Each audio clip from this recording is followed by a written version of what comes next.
आज राजस्थान के प्रत्येक युवा की जुबान पर बेरोजगारों के साथ होने वाले अन्याय की बात सुनने को मिल जाएगी। साक्षात्कार और आरपीएससी में होने वाली गड़बड़ियां यह आज राजस्थान के बच्चे बच्चे की जुबान पर चल रही है।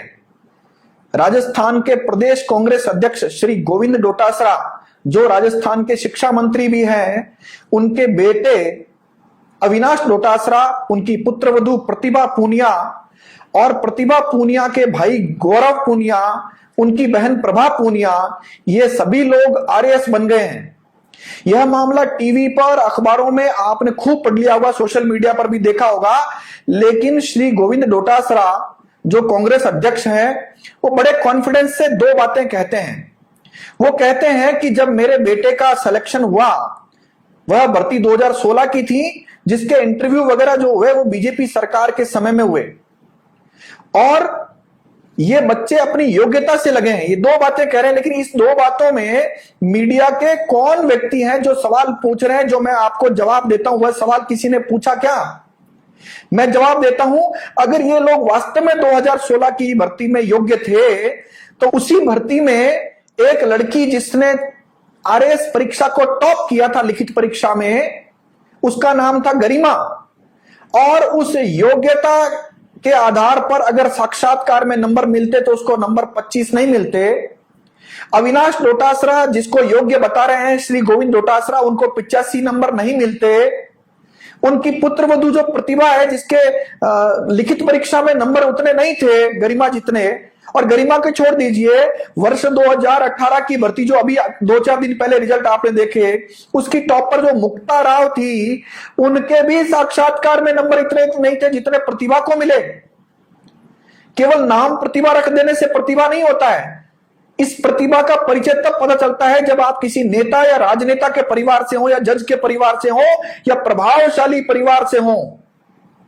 मेरा इतना सा कहना है कि इस पूरे परिवार में योग्यता अचानक नहीं आई। अब रही दूसरी बात कि बीजेपी की सरकार में हुआ।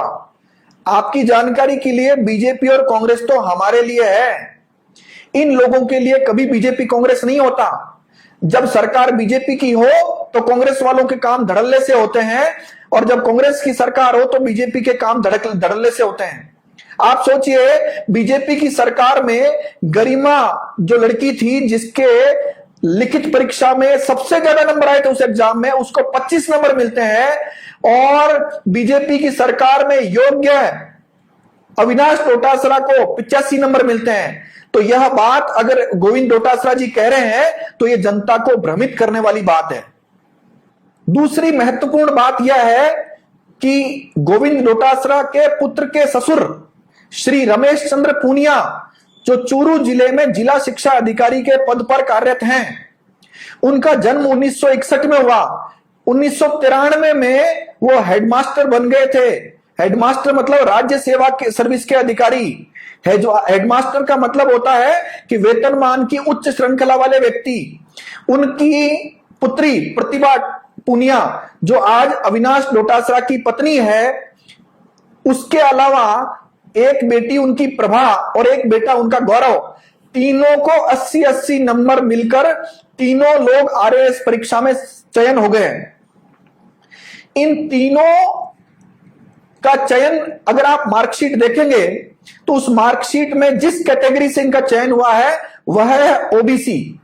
और ओबीसी के बारे में मैं पहले बता चुका हूं। ओबीसी दो तरह के होते हैं, क्रीमिलेयर और नॉन क्रीमिलेयर। क्रीमिलेयर जो ओबीसी है वो जनरल की भांति होते हैं, उनको आरक्षण का कोई लाभ नहीं मिल सकता है। इसके बावजूद इन तीनों ने अपने पिता की सहमति से, जबकि पिता को यह पता था कि मेरे बच्चों का ओबीसी प्रमाण पत्र नहीं बन सकता, नॉन क्रीमिलेयर का फर्जी ओबीसी प्रमाण पत्र बनाकर, और आप जानते होंगे ओबीसी प्रमाण पत्र बनाने के लिए बहुत सारी फॉर्मेलिटी देनी पड़ती है, शपथ पत्र देना पड़ता है, यह भी बताना पड़ता है कि मेरे पिता क्या करते हैं, या पिता भी एक शपथ पत्र देता है, दस्तावेज देता है, जिसके आधार पर ओबीसी का प्रमाण पत्र बनता है। ओबीसी प्रमाण पत्र के आधार पर आरपीएससी में जो फर्जी प्रमाण पत्र जमा कराया गया, यह कानून की नजर में संज्ञेय यानी गंभीर अपराध है। इस गंभीर अपराध के लिए कानून में जो प्रावधान है वो मैं निवेदन कर देता हूं। कानून में ओबीसी का फर्जी प्रमाण पत्र बनाकर यदि कोई नौकरी लेता है तो 3 प्रावधान है। पहला प्रावधान, ये जो आपराधिक कार्य हुआ है, ये जो अपराध घटा है, इस अपराध के संबंध में आईपीसी की गंभीर धाराओं के तहत पुलिस थाने में एफआईआर दर्ज होगी। उस एफआईआर पर अनुसंधान के बाद चार्जशीट पेश होकर ट्रायल चलेगा और सजा होने का जो काम है वो शुरू हो जाएगा और सजा होने पर निर्णय होना शुरू हो जाएगा।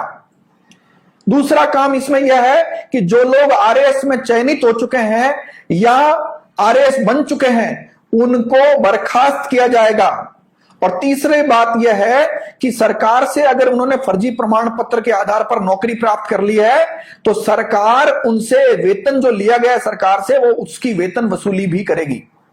इसके अलावा कानूनी स्थिति एक और है कि यह एफआईआर कौन दर्ज कराएगा, तो यह एफआईआर आरपीएससी के चेयरमैन और वहां के जो 7 मेंबर है उनको दर्ज करानी चाहिए, क्योंकि यह संज्ञेय अपराध उनकी जानकारी में आ चुका है। लेकिन आप जानते हैं कि ये जो लोग आज आरपीएससी में चेयरमैन और सदस्य बने हैं उसमें कांग्रेस की और राजस्थान के मुख्यमंत्री श्री अशोक गहलोत की क्या भूमिका है।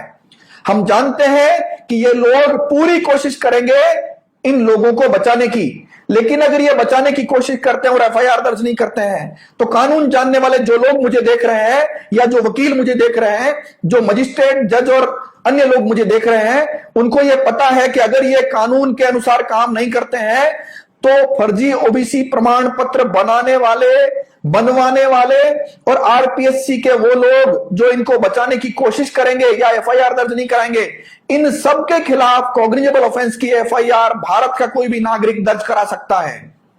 यह कानूनी स्थिति आपके सामने मैं क्लियर कर देता हूं। 2 बहुत महत्वपूर्ण बातें और बच गई है। अविनाश डोटासरा जिनको आरएस प्री में जो कट ऑफ बनी थी उससे ये बाहर हो गए थे।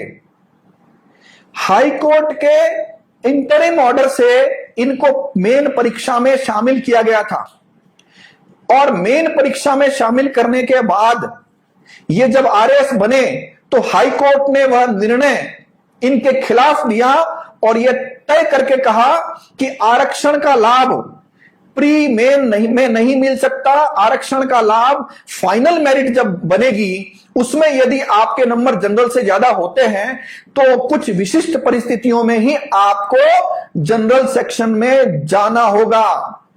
लेकिन अविनाश डोटासरा के मामले में जब हाई कोर्ट का डीबी का निर्णय खिलाफ आया, सुप्रीम कोर्ट ने भी इस विषय पर क्लियर कर दिया कि आरक्षण का लाभ अंतिम मेरिट के आधार पर तय किया जाएगा।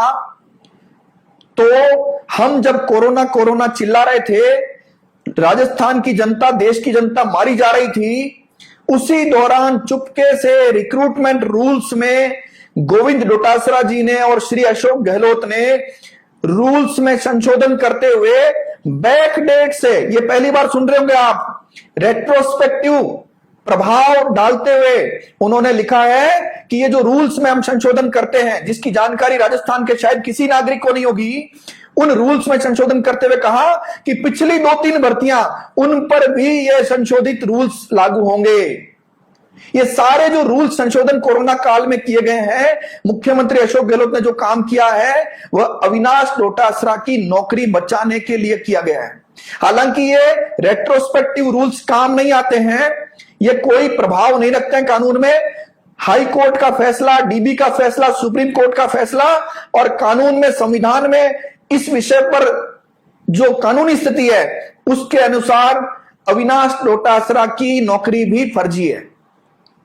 यानी ये जो 4 लोग जो गोविंद डोटासरा जी से जुड़े हुए लोग हैं, उनको जो आरएएस की नौकरी मिली है उसकी लीगल पोजीशन मैंने आपके सामने रखी है। आप जानते हैं इस विषय पर जितनी मुखरता से हमारी टीम ने और कुछ जागरूक नागरिकों ने हमारा सहयोग किया है, वह सारे लोग इस सरकार की थ्रेट को झेल रहे हैं। लेकिन शायद ये भली भांति जानते हैं कि हमको इस बात की परवाह नहीं है। आदरणीय अशोक गहलोत साहब को पूरा राजस्थान नहीं, पूरा देश जानता है कि वह झूठे मुकदमे कराने के मास्टर व्यक्ति हैं। लेकिन इन थ्रेट से हमको फर्क नहीं पड़ता, क्योंकि अशोक गहलोत साहब ऐसी कोशिशें पहले बहुत कर चुके हैं। और राजस्थान लोक सेवा आयोग के चेयरमैन भूपेंद्र यादव, जिनके खिलाफ राज्यपाल को बहुत विशिष्ट शिकायत की गई थी कि इनके प्लॉट संख्या इतना, खसरा संख्या इतना, इन्होंने डीजीपी रहते हुए बनाया है, अशोक गहलोत साहब ने उस पर जांच नहीं होने दी। और सुनिए, उन्होंने खुद ने यह मांग करनी चाहिए थी कि मेरे खिलाफ जो शिकायत प्राप्त हुई है उस पर जांच कराइए, लेकिन श्री भूपेंद्र यादव ने चित्रकूट पुलिस थाने में शिकायतकर्ता के खिलाफ एफआईआर दर्ज कराई।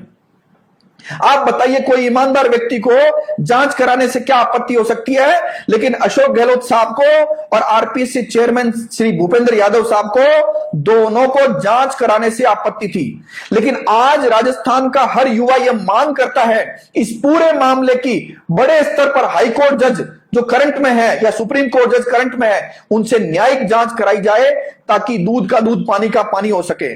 कारण इसका यह भी है कि बहुत सारे लोग कंपटीशन की तैयारी करते हैं, उनके मां बाप, उनके परिवारजन इस आस में कि मेरे बच्चे योग्यता के आधार पर लगेंगे, लेकिन जब धांधली चलती है तो राजस्थान में लाखों परिवारों के साथ बड़ा कुठाराघात होता है। मैं आप सब लोगों से अपेक्षा करता हूं कि आप भी सोशल मीडिया के माध्यम से मीडिया वालों से पूछिए, अखबार वालों से पूछिए, टीवी चैनल वालों से पूछिए कि आप सरकार से, मुख्यमंत्री से और कांग्रेस अध्यक्ष से यह सवाल पूछकर बताइए। धन्यवाद। जय हिंद, जय भारत।